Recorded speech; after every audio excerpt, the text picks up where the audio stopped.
2023 में जो बच्चे एग्जाम देने वाले हैं उनके लिए काफ़ी इंपॉर्टेंट है। रसायन विज्ञान है बिहार बोर्ड के लिए, विज्ञान परीक्षा है 2023 में जो बच्चे बैठेंगे एग्जाम में उनको रसायन विज्ञान के चैप्टर 3 है और विज्ञान के चैप्टर 7 होते हैं, यानी धातु और अधातु। इस चैप्टर के जो ऑब्जेक्टिव क्वेश्चन है जो 2023 में पूछे जाने वाले हैं उन सभी को मैं इस वीडियो में कवर किया हूं और उन सभी वीडियो को उन सभी क्वेश्चन को इस वीडियो में बताया हूं। तो चलिए शुरू करते हैं। देखिए कह रहा है कि निम्न में कौन अधातु विद्युत का सुचालक है? ग्रेफाइट, कॉपर, हीरा, सल्फर। 4 ऑप्शन आपके सामने दिखेगा। इसी तरह का क्वेश्चन आपको एग्जाम में भी दिखेगा।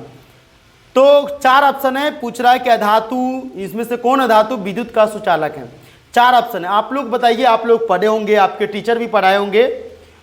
इसमें इसका आंसर क्या होगा? तो इसका आंसर आप लोग को मैं बता दूं कि इसका आंसर होने वाला ए यानी ग्रेफाइट। इसका आंसर क्या होगा? ग्रेफाइट। क्या होगा? ग्रेफाइट। क्या होगा? ग्रेफाइट। ठीक है। निम्न में से किस धातु को किरोसिन में डुबा करके रखा जाता है? बिहार बोर्ड ने इस क्वेश्चन को तो कई बार पूछा हुआ है। तो सोडियम को कि मैग्नीशियम को कि जिंक को कि मोलिब्डेनम को? इसका आंसर आप जान सकते हैं, सोडियम है। सोडियम को किरोसिन तेल में डुबा करके रखा जाता है। तीसरा क्वेश्चन है कि निम्न में कौन धातु पानी में डुबा करके रखी जाती है? कौन धातु जिसको पानी में डुबा कर रखते हैं? अभी तो हम आपको बताया कि किरोसिन तेल होता है, उसमें सोडियम को डुबा कर रखते हैं। पानी में डुबाकर किसको रखते हैं? श्वेत फास्फोरस, लाल फास्फोरस, सल्फर, आयोडीन। इसका आंसर आप यहां पर भी देख सकते हैं। इसका आंसर होगा यहां पर ए नंबर, श्वेत फास्फोरस। ए नंबर ऑप्शन इसका सही है, श्वेत फास्फोरस। ताम्र एवं टीन के मिश्र धातु को क्या कहते हैं? क्या कह रहा है कि ताम्र एवं टीन के मिश्र धातु को क्या कहते हैं? पीतल, कांसा, सोल्डर। ठीक है। और यहां पर ड्यूरेनियम है। इसका आंसर होगा बी नंबर, कांसा। ताम्र एवं टीन के मिश्र धातु को कांसा कहते हैं। स्कूल की घंटी धातु की बनी होती है। स्कूल की जो घंटी टन टन टन टन जो मारता है वो किस धातु की बनी होती है? तो स्कूल की जो घंटी होती है वो सोनोरस चालक है, तन्य है या आघातवर्ध है? इसका आंसर होगा ए, सोनोरस। सोनोरस टाइप का होता है। स्कूल की घंटी जो धातु की बनी होती है वह धातु सोनोरस होता है। सीसा और टीन की मिश्र धातु को क्या कहते हैं? तो सीसा और टीन की जो मिश्र धातु होता है हम उसको सोल्डर, स्टील, गन मेटल, उपधातु।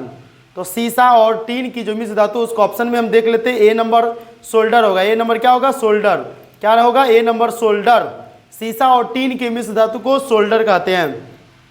निम्न में से किस धातु को चाकू से काटा जा सकता है? Magnesium, chromium, sodium, sulphur. तो हमारा आंसर सी होना चाहिए, सोडियम। सोडियम एक धातु है जिसको चाकू से काटा जा सकता है। क्या करेंगे? सोडियम पूछेगा। देखिए इस चैप्टर में से ऑब्जेक्टिव तो 5-7 नंबर के आपको रहेगा। अभी हम आपको 50+ ऑब्जेक्टिव बताएंगे और उसमें से आपको 5 नंबर का ऑब्जेक्टिव कम से कम आपको रहेगा। इसीलिए बढ़िया से देखिएगा। पीडीएफ के लिए नहीं, बस इसी को ध्यान से समझिएगा, 1-2 बार देखिएगा, आपको क्लियर हो जाएगा। निम्न में से कौन उपधातु है? कथी कह रहा है कि निम्न में से कौन उपधातु? Fe यानी लोहा होता है, CuNiSb। 4 ऑप्शन है इसमें देखिए। तो डी नंबर होगा Sb। ठीक है। यानी ये Sb क्या है? निम्न में से ये उपधातु है, उपधातु। ठीक है। विद्युत अपघटनी परिष्करण में अशुद्ध धातु को बनाया जा सकता है। तो विद्युत अपघटनी परिष्करण में अशुद्ध धातु को किससे बनाया जाता है? एनोड से, कैथोड से, अपघट से, इनमें से सभी से। इसका आंसर होगा एनोड से। विद्युत अपघटनी परिष्करण में अशुद्ध धातु को हम एनोड से बनाते हैं। बॉक्साइट निम्नलिखित में से किस धातु का अयस्क है? बॉक्साइट जानते हैं, bauxite magnesium, sodium, aluminium, barium. ठीक है। तो इसका आंसर होगा, लेकिन हम उससे पहले थोड़ा काम कर लेते हैं। हमारा जो चश्मा है इधर भी लग रहा है यार, क्या प्रॉब्लम है? घंटी चश्मा थोड़ा हम लगा लेते, नहीं आँख पर रिफ्लेक्शन कर रहा है थोड़ा ज़्यादा। लाइट सामने लाइट है इसीलिए चश्मा लगा लेते, बढ़िया रहेगा। नहीं बढ़िया लग रहा है? आप लोग नीचे कमेंट करिएगा। बॉक्साइट निम्नलिखित में से किस धातु का अयस्क है? 10वां नंबर क्वेश्चन है, आप यहाँ पर देख सकते हैं। Sodium, magnesium, sodium, aluminium, barium है। इसका 4 ऑप्शन दिया। सी नंबर ऑप्शन इसका सही होगा, एल्युमिनियम। क्या होगा? एल्युमिनियम। कोई धातु ऑक्सीजन के साथ अभिक्रिया कर उच्च गलनांक वाला यौगिक निर्मित करता है। ये यौगिक होगा यहाँ पर, यौगिक निर्मित करते हैं। यौगिक जल में विलायत, यह तत्व क्या हो सकता है? तो आप देख सकते हैं ऑप्शनल यहाँ पर दिया हुआ है। कैल्शियम है, कार्बन है, सिलिकॉन है, लोहा है। 4 ऑप्शन इसका आंसर आप देख सकते हैं, ए नंबर कैल्शियम का लाएगा। ठीक है। यानी जब कोई धातु ऑक्सीजन के साथ अभिक्रिया कर उच्च गलनांक वाला यौगिक निर्माण करता है, तो यह यौगिक जल में विलय होता है। यह तत्व जो होता है वो कैल्शियम हो सकता है। शुद्ध धातु में धातु की सतह चमकदार है। यह धातु के किस गुणधर्म को प्रदर्शित करता है? तो शुद्ध रूप में धातु की सतह चमकदार है। यह धातु के जो होता है ये किस गुणधर्म को करता है? यहाँ पर दिया ऑप्शन ए नंबर। क्या है? Option A number. ठीक है, ए नंबर धात्विक चमक होता है, धात्विक चमक उसके अंदर होता है। अगर किसी मिश्र धातु में एक धातु पारद है तो इसे क्या कहते हैं? अगर किसी मिश्र धातु में एक धातु पारद है तो इसे हम कहते हैं पारद मिश्र धातु, जिंक मिश्र धातु, अमलगम, आयरन मिश्र धातु। इसका ऑप्शन है सी नंबर अमलगम। क्या है? C number amalgam. लोहा निम्न में से किस धातु को उसके लवणों से विस्थापित कर सकता है? Sodium, potassium, magnesium, copper. इसका आंसर होगा डी नंबर कॉपर। लोहा जो होता है कॉपर के साथ, ठीक है, लोहा जो होता है कॉपर धातु को उसके लवणों से विस्थापित कर देता है। सोडियम का एक अयस्क चिली सॉल्ट पिगर कहाँ पाया जाता है? तो सोडियम का एक अयस्क भारत में, दक्षिण अमेरिका में, तमिलनाडु में, झारखंड में। इसका आंसर होगा B number, sorry B number option होगा। ठीक है, इसका आंसर बी नंबर होगा, दक्षिण अफ्रीका में। सोडियम का एक अयस्क है चिली सॉल्ट पीटर, कहाँ पाया जाता है? तो दक्षिण अफ्रीका में। उतना इंपॉर्टेंट। शुद्ध सोना कितना होता है? कितना कैरेट का होता है? शुद्ध सोना जो होता है वो सी नंबर होता है, 24 कैरेट को। नहीं देखता, आप जाइएगा मार्केट में लिखेगा यहाँ पर शुद्ध 22, 23, 24 कैरेट का सोना मिलता है।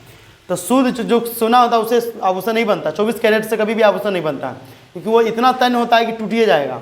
ठीक है, सिल्वर तथा कॉपर उष्मा के क्या होता है? सिल्वर तथा कॉपर जो होता है उष्मा के कम चालक होते हैं, सबसे अच्छा चालक होते हैं, या अचालक होते हैं, या सबसे अच्छा कुचालक होते हैं। इसका आंसर होगा बी नंबर, सबसे अच्छा चालक होता है। सिल्वर तथा कॉपर जो होता है उष्मा के अच्छा चालक होते हैं।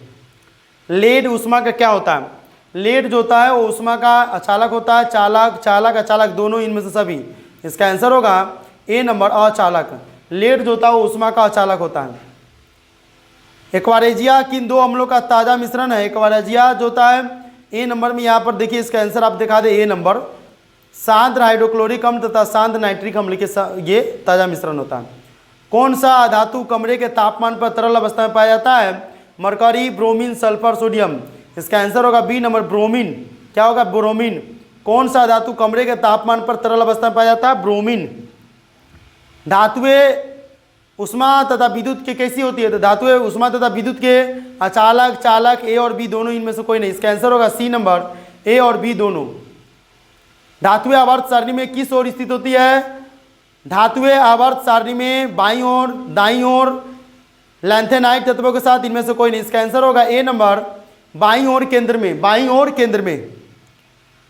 अधातुएं आवर्त सारणी में किधर पाई जाती है? अधातुएं आवर्त सारणी में दाईं ओर, बाईं ओर, केंद्र में, इनमें से कोई नहीं। इसका आंसर होगा ए नंबर, दाईं ओर। क्या होगा? दाईं ओर।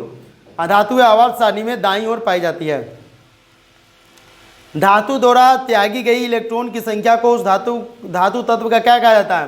तो धातु द्वारा त्यागी गई इलेक्ट्रॉन की संख्या को उस धातु तत्व का संयोजकता, आयन की संख्या, प्रोटॉन की संख्या, इनमें से कोई नहीं। इसका आंसर होगा ए नंबर, संयोजकता। ठीक है, धातु को पीटकर पतली चादरें बनाई जा सकती है, इस गुणधर्म को क्या कहते हैं? तो धातु को पीट करके पतली चादरें बनाई जाती है, इस गुणधर्म को आघातवर्धया, तन्यता, कठोरता, इनमें से कोई नहीं। इसका आंसर होगा ए नंबर, आघातवर्धता। आघातवर्धता, धातु को पीट करके पतली चादरें बनाई जा सकती है, इस गुणधर्म को आघातवर्धता कहते हैं। कुछ धातु के साथ हाइड्रोजन संयोग कर धातु को क्या बनाते हैं? तो कुछ धातु के साथ हाइड्रोजन संयोग करके हाइड्रोक्साइड, ऑक्साइड, ए और बी, इनमें से कोई, इनमें से सभी। तो ए नंबर होगा हाइड्राइड। ठीक है, धातुएं जल से अभिक्रिया कर कौन सी गैस बनाती है? तो धातुएं जल से अभिक्रिया कर ऑक्सीजन गैस, ठीक है, हाइड्रोजन गैस, नाइट्रोजन गैस, इसमें से कोई नहीं। तो धातुएं जल से अभिक्रिया कर हाइड्रोजन गैस बनाती है। ठीक है, H2 + O2 मिल करके H2O बनता है। धातु से अधातु में इलेक्ट्रॉन के स्थानांतरण से बने यौगिक को क्या कहते हैं?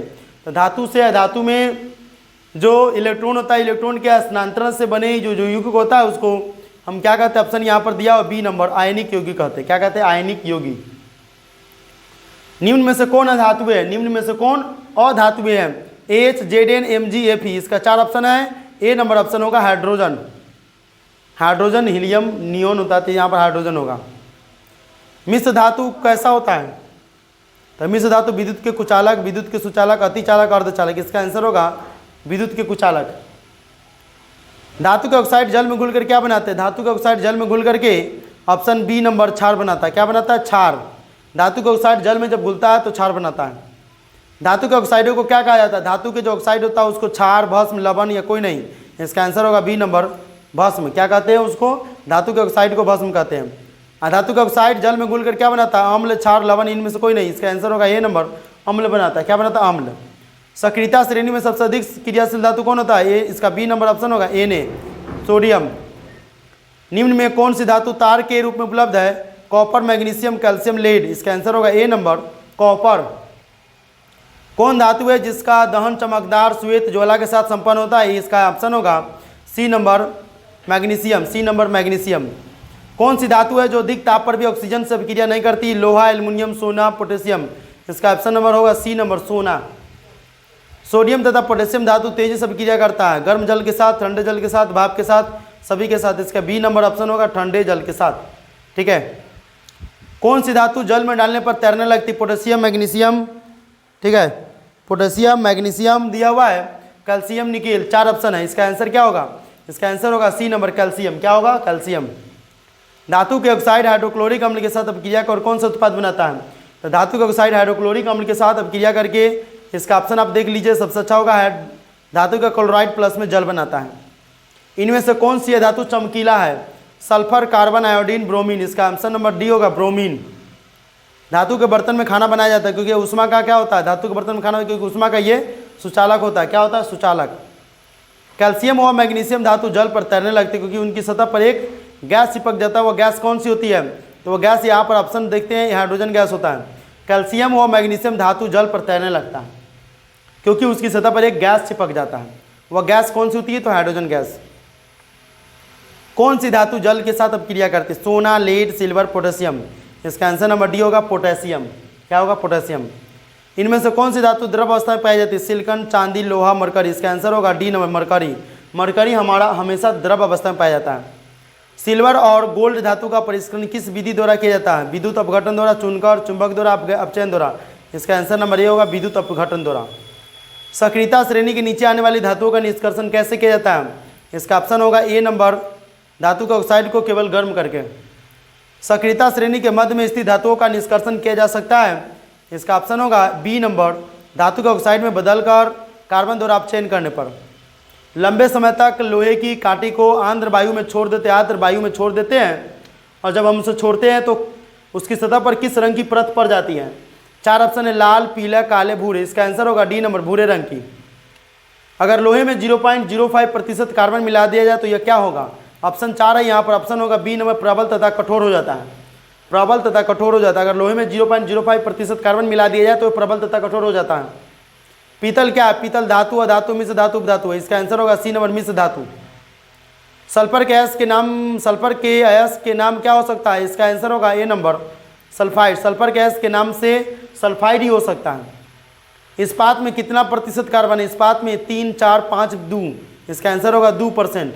ये 53 ऑब्जेक्टिव आपको बताए हैं, बहुत ही इंपॉर्टेंट है जो आपको एग्जाम में आने वाला है। इसमें का ऑब्जेक्टिव हम आपको बहुत ही गारंटी के साथ देते हैं कि इसका ऑब्जेक्टिव बार बार एग्जाम में पूछा गया हुआ है और 2023 के एग्जाम में भी पूछेगा, तो पूछेगा, नोट कर लीजिए।